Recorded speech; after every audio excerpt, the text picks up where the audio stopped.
நீர்வரத்து வினாடிக்கு 21,000 கன அடியாக அதிகரிப்பு. பரிசில் இயக்கவும் குளிக்கவும் தடை. காவிரி நீர்பிடிப்பு பகுதிகளில் கனமழை பெய்வதால் ஒகேனக்கல் பகுதிக்கு நீர்வரத்து வினாடிக்கு 21,000 கன அடியாக அதிகரிப்பு. தமிழகம் முழுவதும் பெஞ்சல் புயல் காரணமாக பரவலாக மழை பெய்து வருகிறது.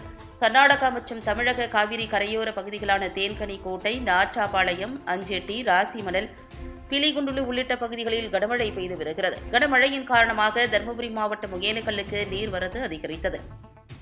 நேற்று நிலவரப்படி ஒகேனக்கல்லுக்கு வினாடிக்கு 5,500 கன அடியாக இருந்த நிலையில் காவிரி கரையோரங்களில் பெய்யும் மழையின் காரணமாக இன்று காலை 6 மணி நிலவரப்படி 14,000 கன அடியாக நீர்வரத்து அதிகரித்தது. அதனைத் தொடர்ந்து தற்போதைய நிலவரப்படி மேலும் அதிகரித்து 21,000 கன அடியாக நீடித்து வருகிறது. மெயினருவி, சினி ஃபால்ஸ், ஐந்தருவியில் தண்ணீர் ஆர்ப்பரித்து கொட்டியது. காவிரி ஆற்றில் நீர்வரத்தை தமிழக கர்நாடக எல்லையான பிலிகுண்டுலுவில் மத்திய நீர்வளத்துறை அதிகாரிகள் தொடர்ந்து கண்காணித்து வருகின்றனர். நீர்வரத்து அதிகரிப்பு காரணமாக பரிசல் இயக்கவும் குளிக்கவும் தடை விதிக்கப்பட்டுள்ளது.